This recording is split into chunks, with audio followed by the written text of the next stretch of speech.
Well, we're going to take a look at calculus limit finding miracle called L'Hopital's rule. Today we'll mostly do easy problems, and in the next video we'll take a look at some much more sophisticated applications of L'Hopital's rule. One statement of the rule says that if you're trying to find a limit of a ratio of functions, and individually both those functions have limits that go to 0, then you can calculate this limit by replacing it with a ratio of the derivatives of the two functions. And most of the time, that transforms a difficult problem into an easier problem. There's another case to this rule that we'll look at in a minute, but let's flash back to when you first learned limits. You were confronted with a problem like this, I'm sure of it. Find the limit as sine, or as x goes to 0, of sine of x over x. Now, hopefully your instructor didn't use L'Hopital's rule on this, because this so-called fundamental sine limit, which you're supposed to know, I'll just tell you now, it's equal to 1. And this rule was used in the derivation of sine's derivative. In other words, we know sine's derivative is cosine. Well, you can't really know that without knowing this limit. And so to use a ratio of derivatives here to find this limit would be circular reasoning. So that's not the way it was done. Hopefully you saw this explained to you with the squeeze theorem and a couple of sectors and a triangle. I'm sure there's different ways to do it. But now that we know what derivatives are, let's go ahead and try to apply L'Hopital's rule. First thing is, plug in 0 and see what form you have. The sine of 0 is 0, true.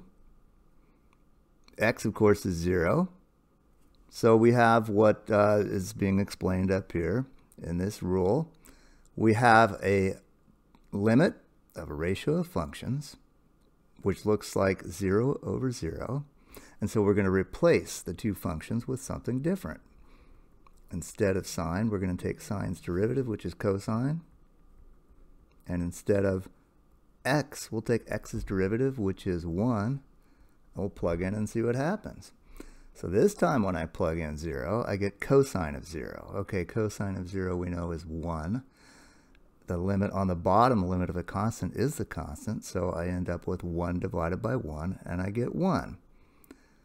So if you're ever given this limit problem and you can't remember what it was, shame on you. But the answer is going to be 1, and this would be one way to retrieve that from your memory.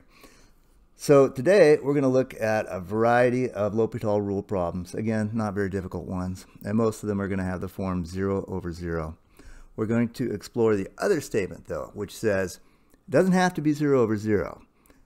It could also be a limit of the form infinity over infinity, where these could be plus or minus or both. If you see that form, you can apply L'Hopital's rule, and we'll do that soon. So let's take a look at some problems here. Okay, you're going to like L'Hopital's rule so much you're going to want to use it every time. But just to foster discipline of my students, I've got problems in here where L'Hopital's rule is not appropriate. For example, this first one. When you plug in 4, okay, the limit down here is 4 plus 2 is 6. When you plug in 4 up here, 3 times 4 is 12, minus 5 is 7. So we don't have 0 over 0. There's no need for L'Hopital's rule, and it wouldn't work. L'Hopital's rule would actually give you the wrong answer, because the answer is 7 over 6. So don't make things more complicated than they really are. Now on this second problem, if you plug in 3, up here, of course, 3 minus 3 is 0. We also need 0 in the denominator, though, before we appeal to Guillaume L'Hopital. Plug 3 in here. 3 times 3 squared is 3 times 9 is 27. 27 plus 12 is 39. And 3 times 13 is 39. So really what you have is 39 minus 39. And that is 0. Yes, we have the form 0 over 0. So we're going to go ahead and use L'Hopital here. No need for factoring or anything like that. We're still taking a limit as x approaches 3. But now we're going to apply the derivative to x minus 3, which of course is 1. We're going to apply the derivative to 3x squared minus 13x plus 12, and that is 6x minus 13. Then we're going to plug in 3. The limit of this constant is 1. The limit of this little polynomial is just plug in a 3. You get 6 times 3 is 18, minus 13 is 5. And the answer to this problem is 1/5. Pretty slick. Pretty slick. Let's do one more, although we need to save some of these problems because the ones I don't do, my calculus students get to do as exercises. This third problem says find the limit as theta goes to 0 of tan theta over theta. This is a 0 over 0 problem because the tangent of 0 is 0. So we'll go ahead and apply L'Hopital's rule. We'll take the limit as theta goes to 0 of tangent's derivative is secant squared. And with respect to theta, the derivative of theta is 1. That took care of it nicely. Now we just have to plug in 0. Secant squared of 0. Let's see. That's 1 over cosine of 0. Cosine of 0 is 1. So secant of 0 is 1, and secant squared is 1. And that's what we get for that one. Okay. One more interesting problem on the first page, and again, I don't do all the problems because I have to leave a few for my students. Take a look at this problem. Is this a L'Hopital problem? It is not. 2 minus 2 is 0, certainly. But up here, 3 times 2 is 6. So we have 6 over 0. Now, what about non-zero over 0 limits? What do they make? They tend to make infinity, and what you need to know is what type of infinity you're going to have. So up here I have 3 times 2 is 6. Notice it says that x is going towards 2 from the right. So the x is slightly bigger than 2, like maybe, I don't know, 2.001. In any event, when you subtract these, you're going to get a very small number that is positive, because this is bigger than 2. So you're basically dividing by what I call a positive 0. And that's going to lead to an answer of positive infinity. Trust me, if this limit had approached 2 from the left, it would greatly impact this, and we'd have negative infinity for an answer. Let's take a look at the next page.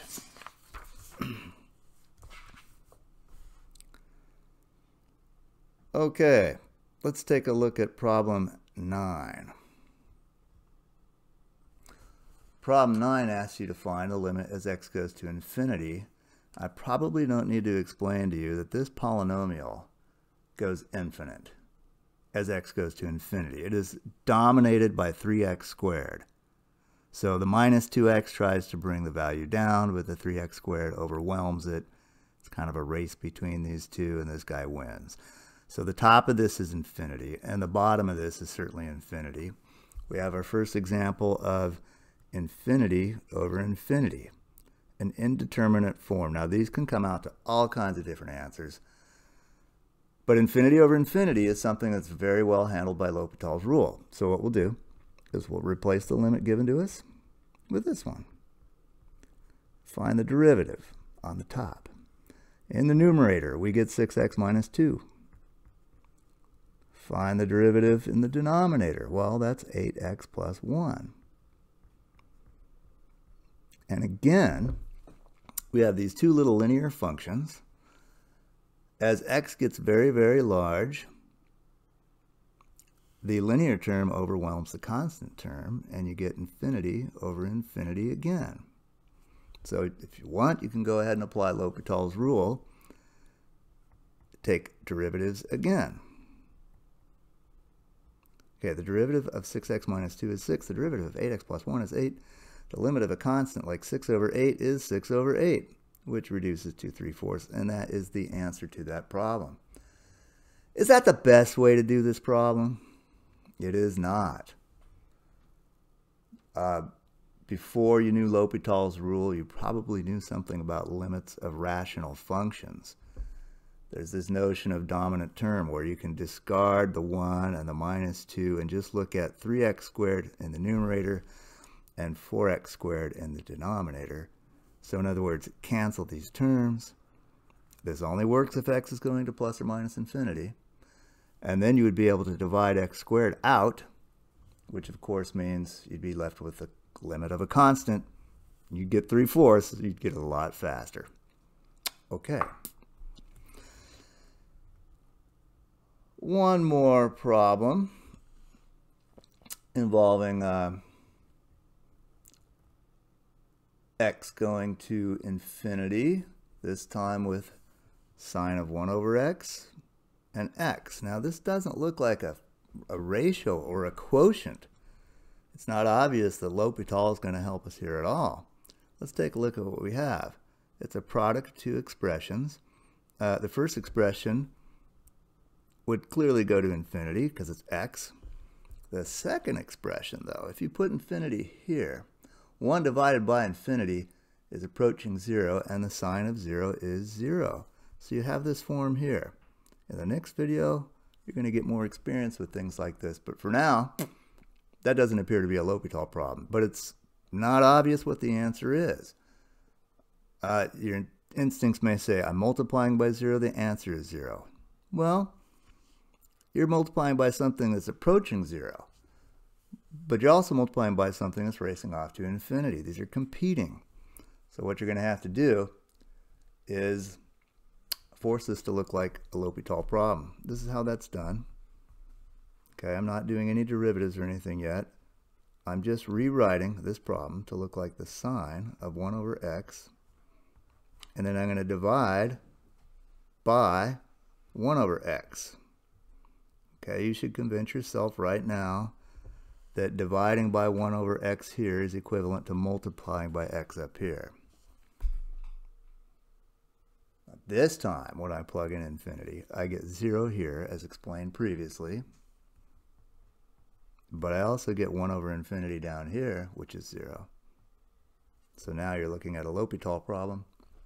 And we can proceed by replacing with derivatives. Take the limit as x approaches infinity. Take the derivative of sine of 1 over x. Don't forget the chain rule. You're going to have sine's derivative is cosine. And then the derivative for 1 over x, remember 1 over x is x to the negative 1, so its derivative is negative 1 x to the negative 2. That's the second chain rule factor. You're going to have to do that again down here because you have 1 over x. So think of that again as x to the negative 1. The derivative of that is negative 1 times x to the negative 2 power. Look at all this cancellation that's going to happen. That's exciting. Cancel the x to the negative 2, cancel the negative 1. And just to clean it up and make it look a little nicer, we'll write it down one more time. The limit as x approaches infinity of cosine of 1 over x. Well, as x approaches infinity, 1 over x approaches 0. The cosine of 0 is 1. And that will conclude this discussion. Have a good day.